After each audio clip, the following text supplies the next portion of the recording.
Now अब हम आते हैं 10x के लिए, है ना। तो नंबर थर्ड 10x, है ना।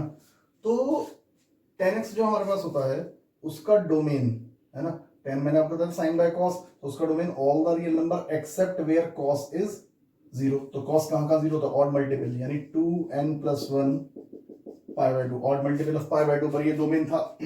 और अगर रेंज का ध्यान करूं तो रेंज क्या होती थी, ये तो इसका डोमेन डी से था, और रेंज क्या होती थी, ऑल द रियल नंबर, है ना, जिसको मैंने कहा था हम ऐसे भी लिख देते हैं और करके -∞ to +∞, है ना, ऑल द रियल नंबर्स। तो 10 का ग्राफ देखते हैं। तो हमें ये तो हमने देख ही लिया था कि ये 1 1 1 2 नहीं है, तो इसको बनाएंगे कैसे अगर ये 1 1 1 2 नहीं है। तो 10 इस तरीके से होता है कि 0 यहाँ पाई बाय 2, यहाँ पाई, यहाँ 3 pi by 2, then 2 pi and so on, आगे तक हो जाएगा इधर की तरफ, है ना, फिर -5 पाई बाय 2, सॉरी 5 पाई बाय 2, ऐसे ही मैं -पाई बाय 2 थोड़ा आगे लेते हैं, -पाई by 2 minus of pi, -3 pi by 2, -2 pi and so on, आगे तक चला जाए। तो 10 का ग्राफ कुछ इस तरीके से होता है। डॉटेड लाइन बना रहा हूं मैं पाई बाय 2 पर, क्योंकि 90 और -90 पर ये नॉट डिफाइंड होता है ना, तो डॉटेड लाइन। जिसे ग्राफ्स की नॉलेज नहीं है वो एक बार 11th क्लास की वीडियोस को देख ले, थोड़ा आसान हो जाएगा उसके लिए भी। तो इस तरीके से फिर ऐसे ही 3 पाई बाय 2 पर फिर वो नॉट डिफाइंड हो जाता है, पाई पर 0 हो जाता है, तो इस तरीके से फिर ये निकल जाता है ना। ऐसे ही फिर ये 2 पाई से 0 हो गया और 5 पाई बाय 2 के साथ ये निकल जाता है, ये होता है इसका, है ना। सेम यहाँ से है, odd multiple of pi by 2 पर तो डिफाइंड ही नहीं होगा, तो वो छोड़ देते हैं, ये हो जाता है इस तरीके से। तो देखो इधर इन्फिनिटी और इधर -∞ की तरफ ये चला गया, है ना। तो इस समय जो इसका रेंज था वो इधर प्लस के इन्फिनिटी, इधर माइनस के इन्फिनिटी, ये तो लिखा था ऑल द रियल नंबर्स, ठीक है। तो ये भी 1 1 1 2 नहीं था, ये भी 1 1 1 2 नहीं था भाई, सीधी सी बात है। अगर मैं कोई यहाँ पैरेलल लाइन ड्रॉ कर लूं तो बहुत सारे ग्राफ्स पे जो कटिंग के पॉइंट आएंगे, इंटरसेक्शन पॉइंट, उन पर वाई सेम मिल जाएगा सामने आपको।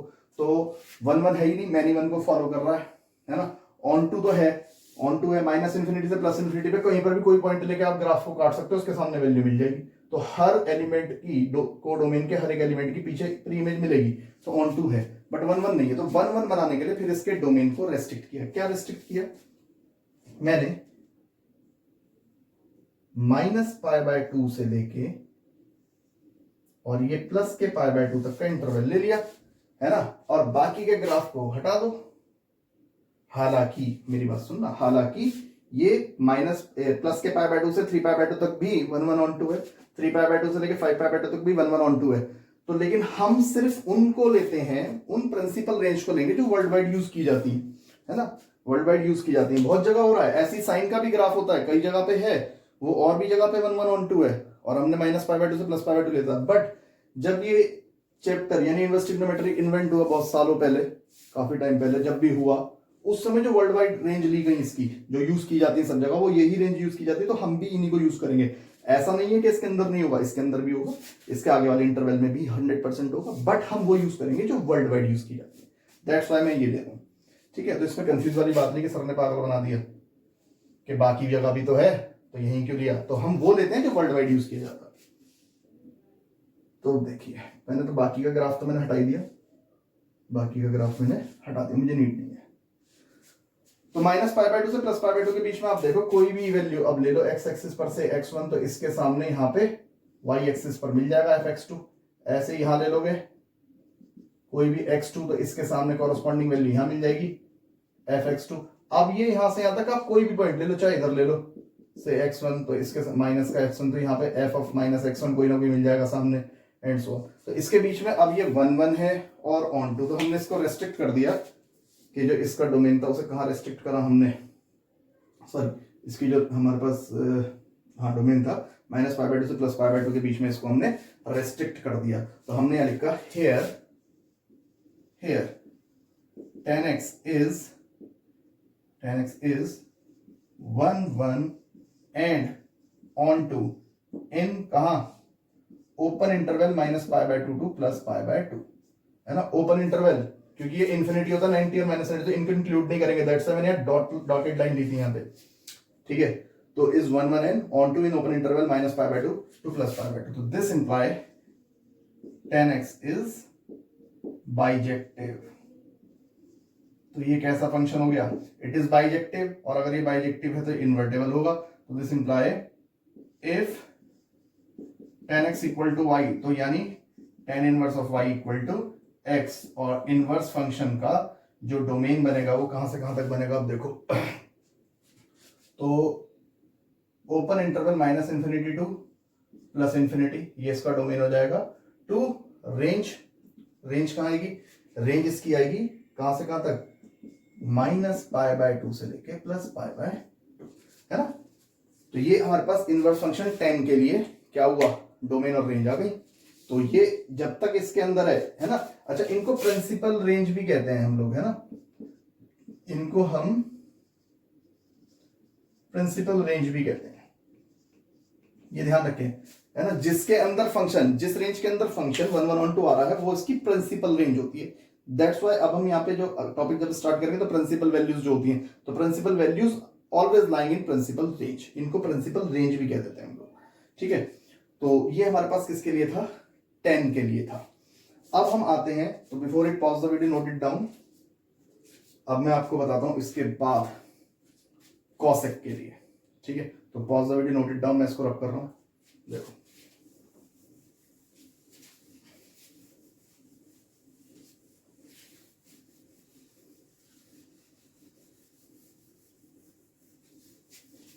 तो कॉसेक नंबर 4, तो हमारे पास कॉसेक एक्स का जो डोमेन होता है ना, कॉस का तो 1 बाय साइन, तो यहाँ पे मैं डोमेन लिख रहा हूं इसको पहले, डोमेन, और यहाँ पे इसकी रेंज के बारे में बात करेंगे। तो कॉसेक एक्स का डोमेन होता है all the real number accept, क्योंकि कॉसेक क्या होता है 1 बाय साइन, तो साइन जहां जहां जीरो होगा यानी n पाई, वो हटा देंगे इसमें से। और रेंज क्या होती है, रेंज इसकी होती है क्या, all the real number except open interval -1 to +1, या और करके हम इसको क्या लिख देते हैं, -1 to -infinity union 1 to infinity, दोनों तरीके से लिख सकते हैं, ठीक है। ये इसकी रेंज होती है। तो ये सब रेंज वगैरह मैंने बताई है 11th की वीडियोस में, कैसे बनी कैसे नहीं, ग्राफ से बहुत क्लियरली बनाई है, तो आप उसको वहां से देख सकते हो। तो यहाँ तो अभी हमें सिर्फ बाउंड करना है, मैं उस पर फोकस कर रहा हूँ। देखो साइन का ग्राफ सभी को पता है, कई बार मैं ही बना चुका, अब तो रट गया होगा कि साइन का ग्राफ कैसे होता है, तो मैं उसी को यूज करूंगा। और साइन क्या होता है, 1 से लेके -1 के बीच में लाया करता है, 0, पाई बाय 2, पाई, 3 पाई बाय 2, 2 पाई, ऐसे ही इधर अगर मैं देखूं तो -पाई बाय 2, -पाई, -3 पाई बाय 2 और -2 पाई, इस तरीके से। साइन का ग्राफ सभी को पता है कि 0 पे 0, 90 पे 1, ठीक है, 90 पे 1, फिर पाई पे 0, फिर 3 पाई बाय 2 पे -1, फिर इस तरीके से, है ना, आगे चला जाएगा ये आगे तक। इसी तरीके से यहाँ पे -1, पाई पर 0, 3 पाई बाय 2 पे 1, 2 पाई पे, इस तरीके से चलता है साइन का ग्राफ, थोड़ा सा, है ना, ये थोड़ा ज़्यादा नीचे आ गया, इसको एक बार थोड़ा ठीक कर देते हैं, हमें तो मतलब एक आइडिया चाहिए कि ग्राफ, ये आ गया आपके पास। अब कॉसेक क्या होता है, साइन का रेसिप्रोकल, तो इसका प्रोसीजर ये बताया था मैंने आपको कि इसको इसके अबाउट इन्वर्ट कर दो, है ना, इसके अबाउट इन्वर्ट कर दो। देखो बहुत ध्यान से देखना, जब मैं इसको यहां से इसके अबाउट इन्वर्ट करूंगा तो ये कुछ कुछ ऐसा आ जाएगा, है ना, कुछ कुछ इस तरीके से हो जाएगा अगर मैं इसको इन्वर्ट कर दूं। ये कॉसेक के लिए होता है ग्राफ, ठीक है जी। और फिर पाई पर नॉट डिफाइंड हो जाता है, तो डॉटेड लाइन ले रहा हूं, कॉसेक पाई पर नॉट डिफाइंड, क्योंकि cosec equal to 1 by sine X, और जैसे आप पाई रखोगे तो sine pi 0 something upon 0 not defined at pi, तो यहाँ पे डॉटेड लाइन इसलिए दी थी मैंने। ऐसे ही इसको इसके अबाउट यहाँ से इन्वर्ट कर दो, घुमा दो थोड़ा सा, जब आप घुमा दोगे तो वो इस तरीके से आ जाएगा। तो 3π/2 के साथ तो क्या इन्फिनिटी वाली आ गई, और ऐसी 2π पर भी ये इन्फिनिटी पर चला जाएगा, है ना इसको। और ऐसी मैं इसको घुमा दूं अगर इन्फिनिटी की लाइन, तो यहाँ पर भी है, तो अगर मैं यहाँ से इन्वर्ट कर दूं तो कॉसेक का ग्राफ फिर इस तरीके से चला जाता है एंड सो ऑन। तो ये कॉसेक का ग्राफ होता है। तो मैं इसे भी रिवर्स कर देता हूं यहाँ से इस तरीके से, है ना। तो ये 0 पर भी नॉट डिफाइंड का केस आया था, इसलिए मैं 0 की लाइन भी जो है ना, इसको मैं डॉटेड की तरह यूज कर लूंगा, डॉटेड लाइन की तरह यूज कर देता हूँ इसको मैं, ठीक है। इन्फिनिटी का केस आया, तो ये बाकी का रब कर दिया। ऐसे ही ये इन्वर्ट हो जाएगा यहाँ से, इसको रब कर रहा हूँ, और ऐसे ही ये इन्वर्ट हो जाएगा यहाँ से, है ना, इन्वर्ट कर दिया, उल्टा कर दिया इसको। तो ये कॉसेक का ग्राफ आता है, ये रब कर दो इसकी नीचे। तो ये कॉसेक का ग्राफ इस तरीके से होता है, ठीक है। अब हम बात करते हैं कॉसेक। तो कॉसेक 1 1 ऑन 2 तो है नहीं, इन्वर्टेबल फंक्शन तो ये था नहीं। इन्वर्टेबल बनाने के लिए अब मैं इसमें क्या करूं, तो कॉसेक की रेंज मुझे देखनी है, एक ऐसी रेंज। तो मैंने देखा, है ना, बहुत ध्यान से देखना, कि अगर मैं यहां और ये, कहने का मतलब -π/2 से लेके और +π/2 तक के बीच की रेंज लूं, है ना, मैं इसे भी हटा दूं, क्योंकि अगर मैं आगे तक की रेंज लूंगा तो देखो आगे तक की मतलब यहां चला गया मैं, तो मैं जब भी पैरेलल लाइन खींचूंगा तो यहां तक खींचूंगा, तो उस पे 2 पॉइंट पे कट करके सामने एक ही वैल्यू देगा, तो मैनी वन को फॉलो कर रहा था, इसलिए मैंने इसको -π/2 से +π/2 के बीच में यहां बंद कर दिया, है ना। बाकी का ये भी हटा दिया, आगे की कोई नीड नहीं है, एक जगह से चेक कर लेंगे ये, क्योंकि इसकी प्रिंसिपल रेंज हम ये लेके चलेंगे, है ना। मैंने बताया ना वर्ल्ड वाइड जो यूज किया जाए उसे लो। अब देखो आप कोई भी वैल्यू रखो अब, है ना, यहां से, तो उसके कॉरस्पॉन्डिंग यहाँ कट करने पर कोई ना कोई वैल्यू मिलेगी। सपोज यहां पर हमने कोई -(x1) लिया, तो यहां पर इसके सामने f(-x1) मिल जाएगा। ऐसे ही अगर मैं यहां पे कोई वैल्यू लेता हूं ये, तो इसके सामने यहां पर कोई पॉइंट मिल जाएगा f(x1), तो -1 प्लस के 1 से ऊपर ऊपर मिलेंगे, -1 से नीचे नीचे मिलेंगे। तो लेकिन मिलेंगे हर बार कोई ना कोई पॉइंट, जो भी पॉइंट लोगे थोड़ा यहाँ पे ले लोगे तो और ऊपर चला जाएगा, तो फिर उसके सामने फिर कोई कॉरस्पॉन्डिंग वैल्यू यहाँ पे मिल जाएगी, कुछ ना कुछ तो मिलेगा, कुछ भी वैल्यू मिले यहाँ मिल जाएगी आपको वैल्यू, ठीक है ना, इस तरीके से। तो ये अब 1 1 को फॉलो कर रहा है, और ऑन टू तो था ही, किसी भी कॉरस्पॉन्डिंग वैल्यू पर -1 से ऊपर ऊपर कोई भी कॉरस्पॉन्डिंग वैल्यू अगर आप लेते हो तो उस पर आपको कोई ना कोई वैल्यू मिलेगी। ऑन टू तो ये है ना, 1 1 भी हमने ले लिया, तो कहां से कहां तक लिया, -π/2 से +π/2 के बीच में, और -π/2 पर भी डिफाइंड था, +π/2 पर भी ये डिफाइंड था। तो अब देखो यहाँ पे क्या हुआ, तो हमने लिखा cosec x is 1 1 and on two, ये दोनों 1 1 भी है एंड ऑन टू है, कहां से कहां तक, इन क्लोज इंटरवल -π/2 टू +π/2, है ना। बहुत ध्यान से देखना, अभी मैं कुछ यहाँ पे लिखूंगा, बड़ा इंपॉर्टेंट सी चीज लिखूंगा, आप लोगों को वही समझनी है। तो दिस इंप्लाई, है ना, this imply cosec x is bijective. कैसा फंक्शन है, इट इज बाइजेक्टिव, और बाइजेक्टिव है तो इनवर्स फॉलो करेगा। तो this imply if cosec x equal to y, तो इसका जो इनवर्स होगा वो होगा cosec inverse of y equal to x, और जो cosec इनवर्स का डोमेन बनेगा, डोमेन क्या बन जाएगा अब इसका, जो इसकी रेंज थी, है ना, ओपन इंटरवल -1 टू +1, ये तो उसका डोमेन हो गया, टू रेंज। अब रेंज कहां से कहां तक आई, यही तो लिया हमने, -π/2 से लेके +π/2, लेकिन एक्सेप्ट 0, हमें इस -π/2 से और +π/2 के बीच में 0 को छोड़ना पड़ेगा। क्यों, क्योंकि अभी मैंने आपको बताया, है ना, मैं इसको रब कर रहा हूं, अभी मैंने आपको बताया था कि cosec x किसके इक्वल होता है, cosec x इक्वल होता है 1/sin x के, है ना। और अगर मैं इसमें cosec 0 डिग्री की वैल्यू देखो तो 1/ मुझे यहाँ लिखना पड़ेगा sin 0, और sin 0 पे क्या होता है 0, तो 1/0 इन्फिनिटी, यानी नॉट डिफाइंड का केस आ रहा है, तो वो केस हटा देंगे जहां फंक्शन नॉट डिफाइंड हो रहा है, जिसकी वजह से तो 0 पे नॉट डिफाइंड था। तो ये cosec इनवर्स x की प्रिंसिपल रेंज है -π/2 से +π/2 क्लोज इंटरवल एक्सेप्ट 0। तो ये प्रिंसिपल रेंज किसकी आ गई, cosec इनवर्स ऑफ x। आई बात समझ में। तो अब now pause the video, note it down, इसके बाद 2 और रह गए, दोनों को बताता हूं मैं आपको।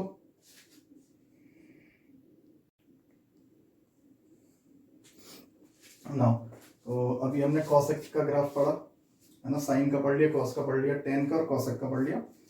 अब हम पढ़ते हैं नंबर 5 सेक एक्स। ठीक है, सेक एक्स का डोमेन क्या होता है? सेक क्या होता है? 1 बाय कॉस, है ना। तो all the real number where cos is not defined, है ना, where cos is zero, not defined नहीं, कॉस इज जीरो, क्योंकि कॉस जीरो हो गया तो सेक नॉट डिफाइंड हो जाएगा। तो कॉस कहां जीरो होता है? Odd multiple of pi by 2, यानी 2n + 1 पाई बाय 2। तो ये तो इसका डोमेन हो गया, इसको डोमेन लिख दिया डी से, odd multi 2n + 1, sorry 2n + 1 pi by 2, है ना। तो ये तो इसका डोमेन हुआ। और जो इसकी रेंज हुई, रेंज कहां से कहां तक लाई करी? तो मैंने बताया था आपको, all the real numbers accept open interval -1 to +1, या और करके इसको लिख सकते हैं -1 to -infinity union 1 to infinity। ठीक है, तो ऐसे भी लिख सकते हैं इसकी रेंज को। तो इसको देखते हैं। अभी तो हमें पता है 1 1 ऑन टू तो है, 1 1 नहीं है ना, और 1 1 नहीं है तो फिर ये बाइजेक्टिव नहीं हो पाएगा जब तक 1 1 ऑन टू एक साथ ना हो। तो उसके लिए इसकी डोमेन को, रेंज को बाय इसको रेस्ट्रिक्ट करते हैं। तो हमने इसका भी ग्राफ ड्रॉ किया, देखो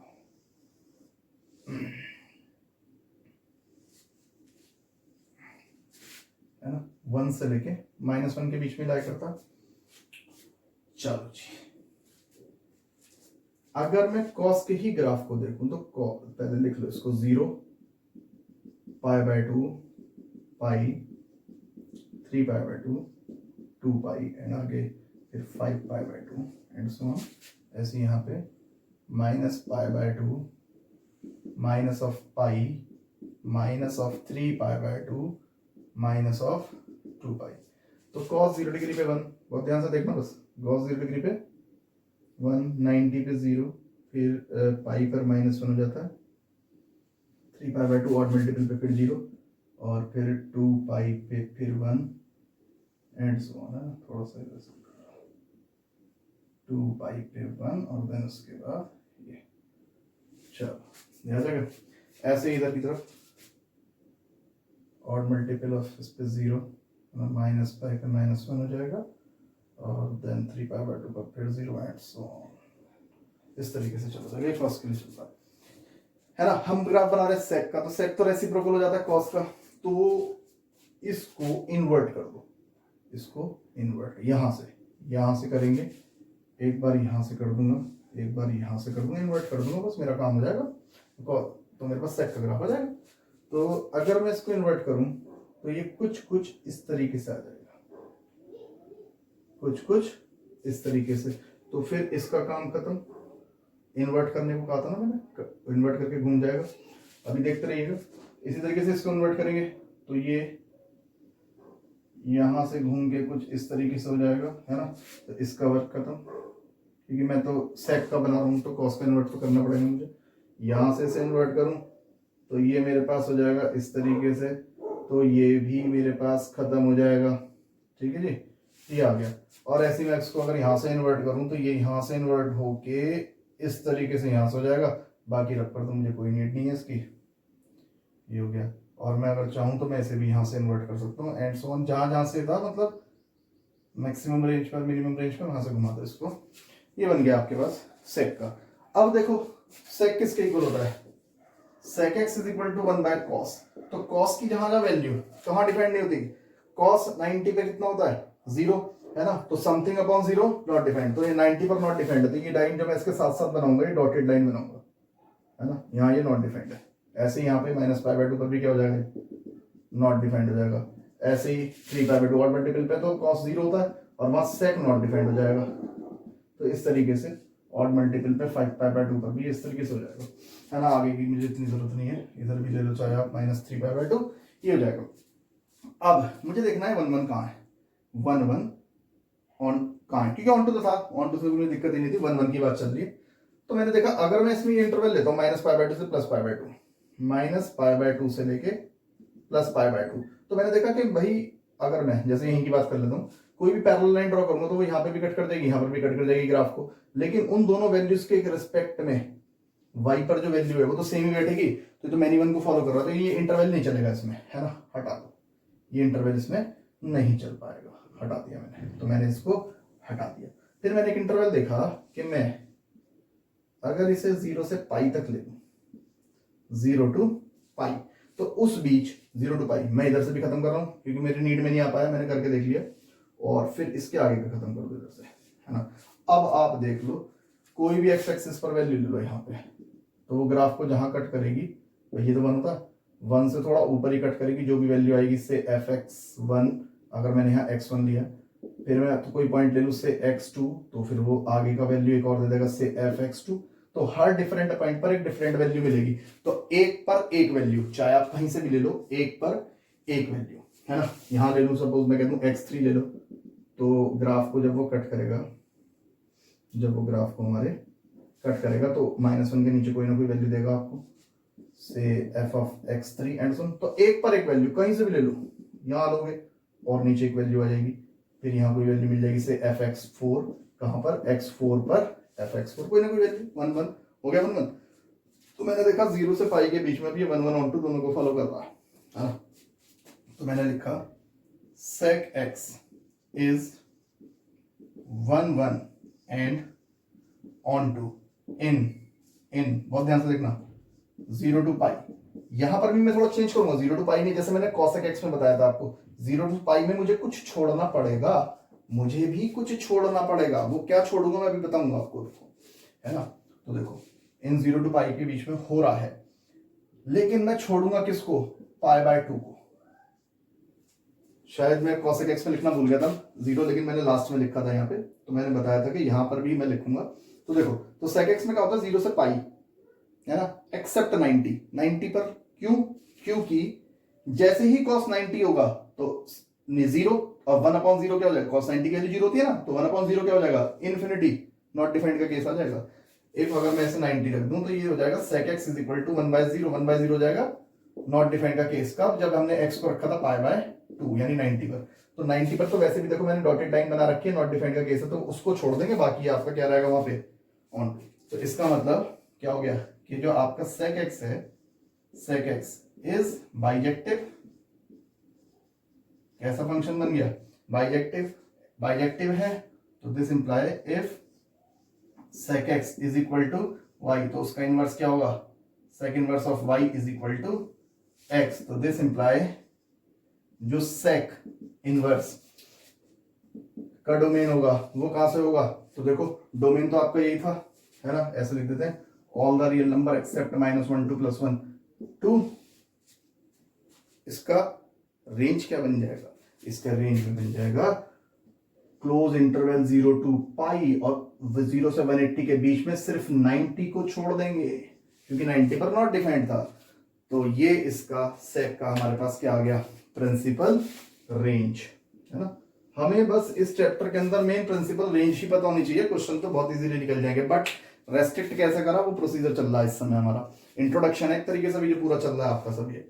एक लास्ट और रह गया कॉट, तो before it pause the video, note it down.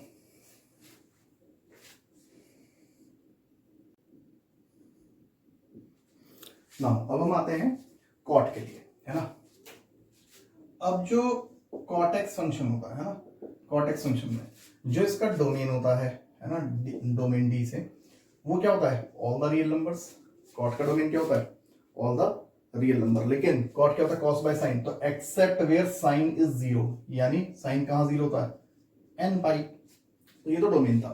और जो इसकी रेंज थी, जो इसकी रेंज थी, कॉट की रेंज कहां से कहां तक होती है जी, तो कॉट की रेंज हमारे पास होती है all the real numbers. Cot की भी रेंज हमारे पास क्या होती है, ऑल द रियल नंबर्स, है ना। चलो ऑल द रियल नंबर, या फिर हम इसको ऐसे भी लिख देते हैं कई बार, और -∞ टू +∞। चलो, तो अब हमें ये पता है 1 1 नहीं है, ऑन टू तो होता ही है, और है भी ऑन टू। हमें सिर्फ 1 1 करना है, उसके लिए ग्राफ ड्रॉ करते हैं, है ना। 0 π/2 पाई 3π/2 2 पाई एंड सो ऑन, ऐसे यहां पे -π/2 पाई -3π/2 -2 पाई, ठीक है। देखो जी, अब कॉट एक्स किसके इक्वल होता है, कॉट एक्स इक्वल टू होता है cos x upon sine x, है ना। तो जैसे मैंने जीरो रखा, साइन 0 डिग्री पे कितना होता है 0, तो नॉट डिफाइंड आ जाएगा समथिंग अपॉन 0, क्योंकि cos 0 डिग्री पे 1, तो 1 अपॉन 0 नॉट डिफाइंड का केस आ रहा है, तो 0 रखने पर ये नॉट डिफाइंड आ रहा है, ठीक है। पाई बाय 2 रखा, पाई बाय 2, तो cos 90 होता है 0 और sin 90 1, 0 अपॉन 0, तो पाई बाय 2 पर 0, है ना। तो ये कुछ इस तरीके से आएगा, ठीक है। पाई रख के देखता हूँ, cos 180 माइनस 1, साइन हर पाई पे 0, माइनस 1 अपॉन 0 इन्फिनिटी, फिर इन्फिनिटी, तो इसका ग्राफ इस तरीके से आता है। और ये है ना, ये इन्फिनिटी हो जाता है ना, यानी नॉट डिफाइंड पाई पर, तो डॉटेड लाइन ले लेते हैं। इसी तरीके से इस पर नॉट डिफाइंड 3 पाई बाय 2 पर फिर 0 हो जाएगा, आप रख के देख सकते हो। फिर ये ग्राफ इस तरीके से मिलेगा आपको। मैं बार बार कह रहा हूं, जिसे ग्राफ में प्रॉब्लम है 11th क्लास का ग्राफ ऑफ ट्रिग्नोमेट्रिक फंक्शन, एक बार वीडियो जरूर देखें, थोड़ा सा आपको भी क्लियर हो जाएगा। ऐसे ही यहाँ पे भी माइनस पाई पर ये नॉट डिफाइंड हो जाएगा, पाई बाय 2 0 हो जाएगा माइनस के, तो ये इस तरीके से इसका ग्राफ ये चलता है। ये कॉट के ग्राफ का है बिहेवियर जो हमारे पास है। तो ये तो सीधा सा मैं इसका 0 से लेके और पाई तक का इंटरवल अगर मैं ले लूं, तो मुझे दिख रहा है इस इंटरवल में कोई भी एक्स एक्सिस पर वैल्यू ले लो, से x1, तो वो ग्राफ पर आपको f(x1) कोई ना कोई y एक्सिस पर सामने वैल्यू दे देगी। यहां ले लो से x2, तो उसके सामने फिर एक वैल्यू मिल जाएगी। तो अब ये 1 1 है, कहीं से कहीं तक चेक कर लो, चाहे आप नीचे ले लो x3, तो उसके सामने भी यहां पर वैल्यू कितनी मिल जाएगी, f(x3) एंड सो ऑन। तो ये यहां से 0 से पाई तक के बीच में 1 1 का बिहेवियर पूरा शो कर रहा है। और ऑन टू तो एग्जैक्टली था ही, इन्फिनिटी से लेकर और माइनस इन्फिनिटी पे कोई भी वैल्यू रख दो, कॉरस्पॉन्डिंग एक्स पर वैल्यू मिल जाएगी आपको। तो ये ऑन टू तो था। तो अब हम यहाँ पे मैं लिख रहा हूं, उसको ध्यान से देखो। दिस इंप्लाई, मैंने लिखा cot x is 1 1 and on to 1 1 and on to in कहां से कहां तक, open interval, sorry open interval 0 to pi. देखो ओपन क्यों है, क्योंकि 0 पर नॉट डिफाइंड, पाई पर नॉट डिफाइंड, तो इन दोनों को तो इंक्लूड नहीं कर सकते, तो उसके बीच में लेकिन ये हर जगह क्या है 1 1 एंड ऑन टू, तो ओपन इंटरवल 0 to पाई। तो this imply cot x is bijective. कैसा फंक्शन है, बाइजेक्टिव। तो this imply if cot x equal to y, तो this imply cot inverse of y equal to x and cot inverse का जो domain होगा, अब domain क्या हो जाएगा, ऑल द रियल नंबर्स, है ना, ऑल द रियल नंबर। और जो रेंज बन के आएगी इसकी, वो रेंज कहां से कहां तक आई, ओपन इंटरवल 0 to पाई। तो ये, तो इस तरीके से ट्रिग्नोमेट्रिक फंक्शंस के डोमेन को रेस्ट्रिक्ट करके हम उनको इन्वर्टेबल बना सकते हैं, और इन्वर्टेबल बन गए तो इसका मतलब इनवर्स एग्जिस्ट कर जाएगा। तब हमारा ये टॉपिक आता है इनवर्स ट्रिग्नोमेट्रिक फंक्शंस। तो ट्रिग्नोमेट्रिक फंक्शन 1 1 ऑन 2 नहीं होते, कब होते हैं वो 1 1 ऑन 2, जब हम उनके डोमेन्स को या रेंज को रेस्ट्रिक्ट कर लेते हैं। तो ये टॉपिक है। तो बिफोर इस pause the video, note it down, then हम इसकी एक्सरसाइज पर आएंगे। तो मैंने आपको जैसे बताया कि ये जो रेंज होती है इसको प्रिंसिपल रेंज भी कहते हैं हम लोग, इसका भी आप लोग ध्यान रखें। तो now pause the video, note it down, then हम इसके टॉपिक एक्सरसाइज स्टार्ट करेंगे।